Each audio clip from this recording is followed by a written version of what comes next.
मैं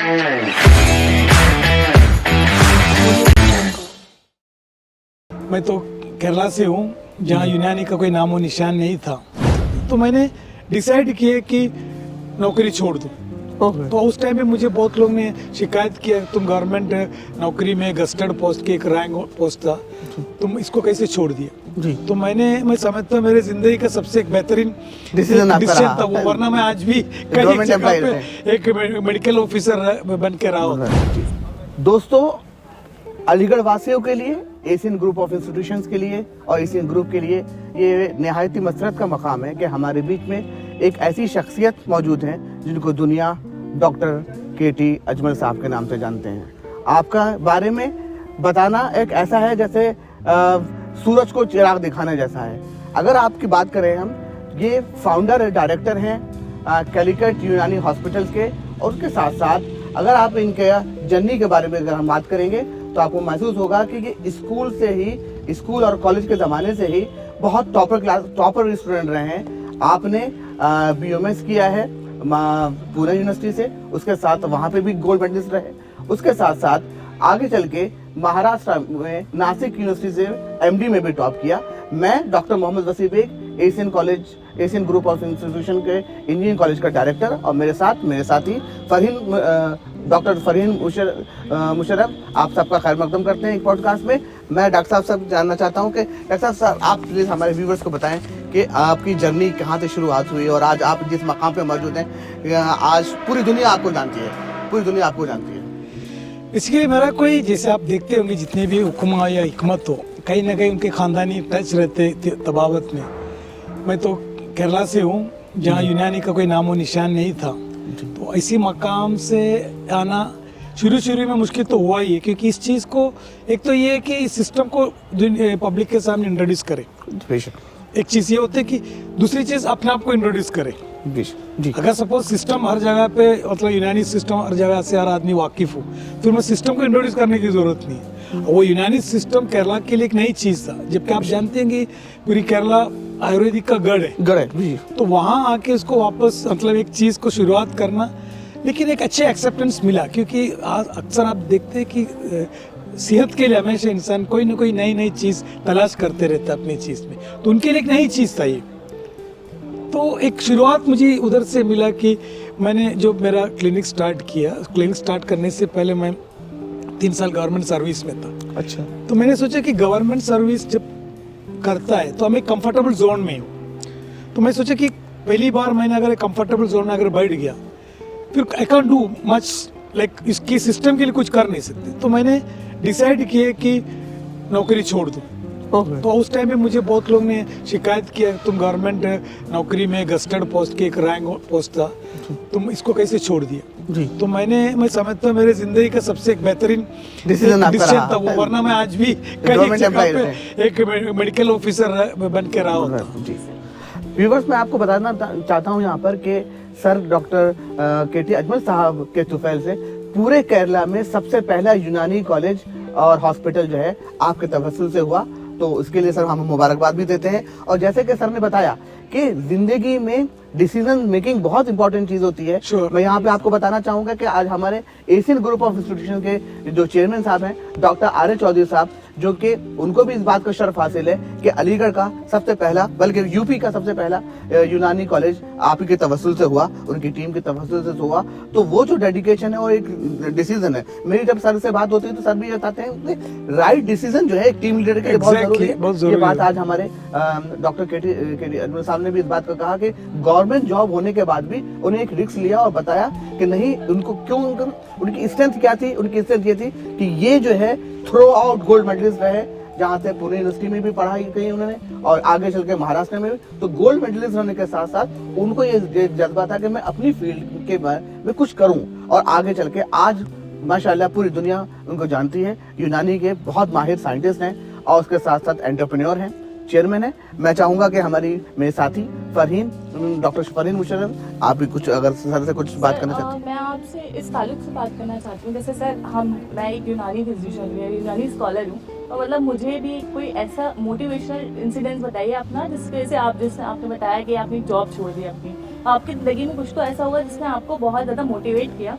कि अब मैं यूनानी में ही प्रैक्टिस करनी है मुझे। आप कुछ ऐसी चीज़ शेयर करना चाहेंगे जिससे मतलब बच्चों को बहुत मोटिवेशन मिले कि हाँ हम किसी भी पॉइंट पर कोई भी डिसीजन ले सकते हैं, बस आप एक स्ट्रॉन्ग विल होनी चाहिए। एक चीज़ था हमारे ज़माने में, कुछ किसी से आपने पूछा आपको क्या बनना चाहिए, तो हम लोग बचपन में बोलते थे मुझे इंजीनियर बनना है, मुझे साइंटिस्ट बनना है, मुझे डॉक्टर बनना है। जी। तो दुनिया की तमाम कोई भी किसी से भी पूछ के देखो, सब बोलते हैं मुझे डॉक्टर बनना है। हाँ। उसकी वजह क्या मालूम, जब हम लोग बचपन में कुछ बीमार पड़े तो हम लोग माँ बाप हमको किधर लेके जाते, डॉक्टर के पास। जी। और सबसे ज़्यादा बाहर के एक आदमी से जो बच्चे इंटरेक्ट होते डॉक्टर से। जी। अब वो बच्चे नहीं, उसको इंजीनियर के पास जाने की ज़रूरत है, उनको वकील के पास जाने की ज़रूरत, उनकी बचपन से वो डॉक्टर को देख के आ रहे हैं और वो डॉक्टर की एक इज्जत रह जाती। तो सबके कहीं ना कहीं ज़िंदगी में एक ख्वाहिश रहती कि मैं आगे जाके एक बड़ा डॉक्टर बनूँ। अब वो दूसरी चीज़ क्या है कि मेरा जो एक सोच ये होता है कि अक्सर मैं ये करता है कि कोई ऐसी बड़ी बड़ी चीज़ करने की ज़रूरत नहीं, हमारी ज़िंदगी में कोई बड़ी मतलब एक टर्नओवर या एक टर्निंग पॉइंट बने।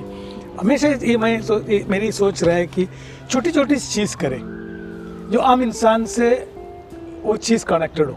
जी। नहीं कि हमने ये सोचते कि यूनानी में बड़ा रिसर्च होना चाहिए, खाली बातें चलते हैं, या कैंसर के लिए क्या, एड्स के लिए क्या है, ये सब चीज़ अपनी जगह पे दुरुस्त है। लेकिन मैं समझता हूँ कि छोटी छोटी चीज़ जो, जैसे फॉर एग्जाम्पल किसी को पेट में शिकायत हो रहा है या किसी को नज़ले की शिकायत, तो ये छोटी छोटी चीज़ जब हम शुरू करते तो हमको छोटी छोटी विक्ट्री मिलता है, जीत। वो जीत हमारे अंदर एक कॉन्फिडेंस लेवल और बढ़ाते जाते हैं। तो धीरे धीरे हम क्या करते हैं कि एक जगह से दूसरी जगह से स्टेप करके रखते, तो और हमारे को एक खुद के एक मोटिवेशन मिल जाता, नहीं यार इसमें भी काफ़ी अच्छा रिजल्ट आ रहा है, इसमें भी काफ़ी रिजल्ट आ रहे हैं। तो हमने क्या कि छोटे लेवल पे हमने ये चीज़ स्टार्ट करने से धीरे धीरे एक हिम्मत बढ़ गया कि हम इस चीज़ के ऊपर हम आगे भी जा सकते हैं। दोस्तों व्यूवर्स, मैं आपको ये बताना चाहता हूँ कि सर का जो कॉलेज हॉस्पिटल है और कॉलेज भी है कैलीकट में, उसके साथ साथ सर ने अपनी प्रैक्टिस नहीं छोड़ी। और आपको जान के खुशी होगी इस बात की कि दुबई में हर महीने सर जाते हैं और दुबई के टॉप मोस्ट हॉस्पिटल्स में माना जाता है अल लुलु हॉस्पिटल, उसमें सर वहाँ जाते हैं और वहाँ पर लोगों की भीड़ बनी रहती है। और आज भी जैसे आज का हमारा सेमिनार था, उसमें सर का लेक्चर था। आपको जान के खुशी होगी इस बात की कि हमारे ऑडियंस से उसमें स्टूडेंट्स भी थे, फैकल्टी मेंबर्स भी थे, मैनेजमेंट भी थे, टस से मस नहीं हुए। 2 घंटे बिल्कुल ताता बनाकर सर का लेक्चर सुना और सर की जिंदगी के बारे में, किस किस तरह से कैसे डेवलपमेंट किया और यूनानी में क्या क्या डेवलपमेंट और किया जा सकता है वो। और सर ने बड़ी अच्छी एक बात करी कि हमें एहसास कमतरी को दूर करके बताना होगा, दुनिया को बताना होगा कि यूनानी इज बेस्ट थेरेपी है और अच्छा ट्रीटमेंट हो सकता है। सर क्या आपको लगता है ऐसा कि क्यों नहीं हो, क्या हमारी मार्केटिंग की कमी है या फिर हम लोग बहुत ज़्यादा रिसर्च नहीं कर पा रहे? क्योंकि जैसे आपने बताया आपके लेक्चर में कि यूनानी 2000 साल पुराना उसके जरिए से ट्रीटमेंट हम करते हैं, लेकिन उसके बाद भी हम लोगों के जहनों दिमाग में क्यों नहीं आ पा रहे? इसकी क्या वजह आपको लगती है? देखो, एक दो चीज़ ये होती है कि हर आदमी अपने कंफर्टेबल जोन चाहते हैं, अपने कंफर्टेबल जोन से हटना नहीं चाह रहे जी। अब आज आप देखते हैं कि सेहत है, सब परेशान है। अब एक होता है कि इंसान को एक तकलीफ, एक होते है बीमारी, ये दोनों अलग है। एक सिम्टम, एक बीमारी है जी।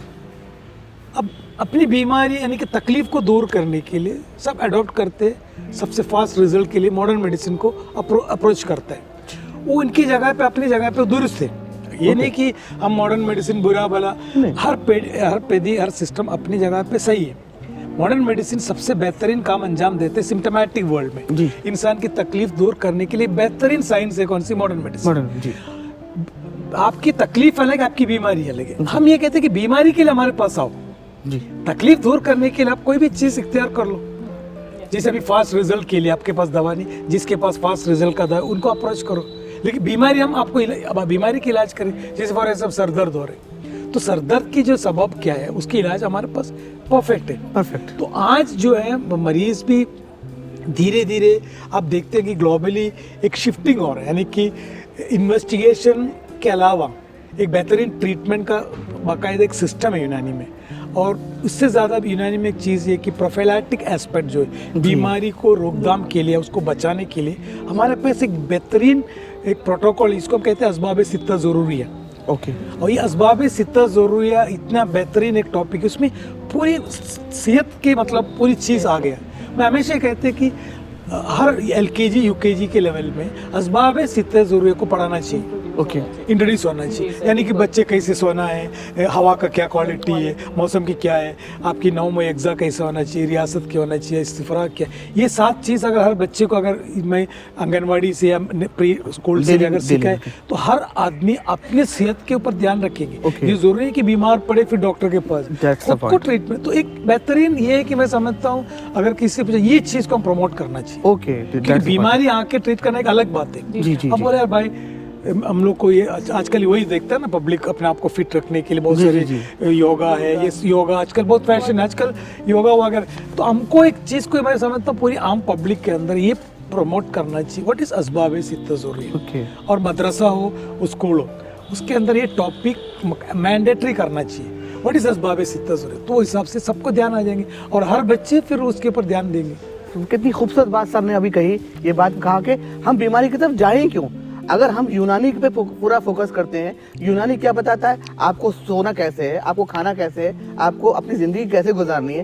तो ये चीजें अगर हम यूनानी के सिस्टम को अडॉप्ट कर लें तो हम बीमारी नहीं पड़ेंगे और हम किसी एलोपैथी या किसी और की तरफ जाएंगे ही नहीं। बड़ी खूबसूरत बात सर ने कही। दोस्तों मैं आपको यहाँ बताना चाहता हूँ कि सर को अगर हम अलग अलग जावियों से देखेंगे तो हर जाविये में आपको एक शख्सियत नजर आएगी। अगर मैंने इससे पहले भी आपको बताया कि अपने स्टूडेंट्स लाइफ में सर गोल्ड मेडलिस्ट रहे हैं, उसके साथ साथ इन्होंने इतना बड़ा एम्पायर खड़ा किया है यूनानी मेडिसिन और यूनानी कॉलेज और हॉस्पिटल के फॉर्म में। तो अगर हम उनको एंटरप्रेन्योर की हैसियत से देखें तो ये भी हमारी नज़ीर है। उसके साथ साथ एक बहुत बड़े साइंटिस्ट हैं और उनके रिसर्च पेपर काफ़ी दुनिया में मकबूल है, ख़ास तौर पे यूनानी फील्ड और यूनानी मेडिसिन के से मुतालिक। साथ साथ अगर हम देखें उसके साथ हमारी कम्युनिटी के लिए, हमारे देश के लिए ये एक नज़ीर हैं और हम चाहते हैं, हमारे दिल की गहराइयों से मुबारकबाद देते हैं कि सर ने आज बहुत कीमती वक्त हमें दिया और हमें आपको सुनने का मौका मिला। बहुत बहुत शुक्रिया सर। हम चाहते हैं कि व्यूअर्स को आप आखिर में क्या एक मैसेज देना चाहते हैं ताकि हम जो है उस चीज़ को अडॉप्ट करें और फिर उससे आपसे फायदेयाब हों आपकी बातों। यूनानी की इत्तिबा से तो व्यूअर्स के लिए मैं कि मैंने आपको बताया कि अपनी बीमारी आने से पहले उसको रोकने की इंतज़ाम किया जाए, उसके लिए बेहतरीन एक तरीका, एक नमूना, एक सिस्टम, एक प्रोटोकॉल हमारे सिस्टम में उसको आम कर दीजिए और उसमें सब आ जाता है आपका रहन से, बाकी दूसरे जगह जाने की आपको ज़रूरत नहीं पड़ेगी। दूसरी चीज़ क्या है कि आज आपके जो बीमारी का जब इलाज करते हैं, बीमारी की डेफिनेशन चेंज हो चुकी है आज के दौर में। आज की बीमारी का डेफिनेशन है फाइल्स ओके राइटिंग, उससे हटके आप आपकी कैफियत को पेशेंट के डॉक्टर के सामने आके बता दीजिए और डॉक्टर को बोलिए कि मैं रिपोर्ट से कंसर्न नहीं हूँ, ओके मैं मेरे से कंसर्न हूँ, मेरी तकलीफ सुनिए पहले, उसकी ट्रीटमेंट कीजिए रादर देन आप आपकी बीमारी को ग्रेजुअली हमने फाइल में कन्वर्ट करके आपने उस चीज़ के बजाय अपने बच्चे को भी अगर ट्रीटमेंट करना है बेवकूफ़ यानी बेइंतहा किस्म की आलतू फालतू इन्वेस्टिगेशन चेकअप में अपना पैसा वक्त मत बर्बाद कीजिए। आपकी कैफियत आप जाहिर कीजिए, बता दीजिए डॉक्टर को, वो हिसाब से आप इलाज करके देखिए। हर बीमारी का इलाज हो सकता है क्योंकि जितना आप इसके ऊपर जाएंगे उतना आपको कॉम्प्लिकेशन मिलेंगे, आपका हो, खुद का हो, बच्चे का हो, फैमिली का हो। ट्रीटमेंट का एक बेस बनाओ। ओके अगर मैं बीमार हूँ वो डिफाइन करो आपकी बीमारी क्या है, वो जाके डॉक्टर साहब बताए। ये नहीं कि मेरा फलाना रीडिंग बढ़ गया, फलाना रीडिंग को कम करना है। कितने सारी पेशेंट आते हैं कि सर हमारा शुगर बढ़ा, बीपी बढ़ा, थायराइड बढ़ा, सब बढ़ा, ये सब आके रिपोर्ट लेके, तो मैं इनसे पूछते कि तुम्हारा प्रॉब्लम क्या है। ऊपर देखते सर मुझे कोई प्रॉब्लम नहीं। तो मैंने तुमको कोई प्रॉब्लम नहीं तो मैं कैसे दवा दूँ? रिपोर्ट के हिसाब से मैं दवा नहीं दूंगा। हमारी पढ़ाई मरीज के ऊपर है, मरीज की बातों के ऊपर है, उसकी कैफियत के ऊपर। रिपोर्ट देख के इलाज करने का तरीका मुझे सिखाई नहीं किधर। That's point, very good point जो कि हाईलाइट किया।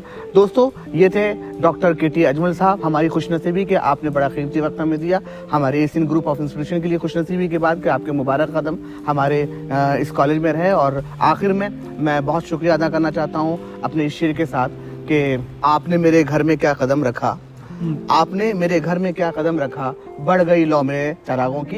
इसके साथ साथ मैं शुक्रिया अदा करना चाहता हूँ मेरे साथी डॉक्टर फरहीन मुशर्रफ साहिबा का और इंटायर हमारे मैनेजमेंट का कि उन्होंने हमें एक ऐसी शख्सियत से मुलाकात करने का शर्फ हासिल किया, उससे बातें उनके बारे में जानने का हमें मौका मिला। बहुत बहुत शुक्रिया।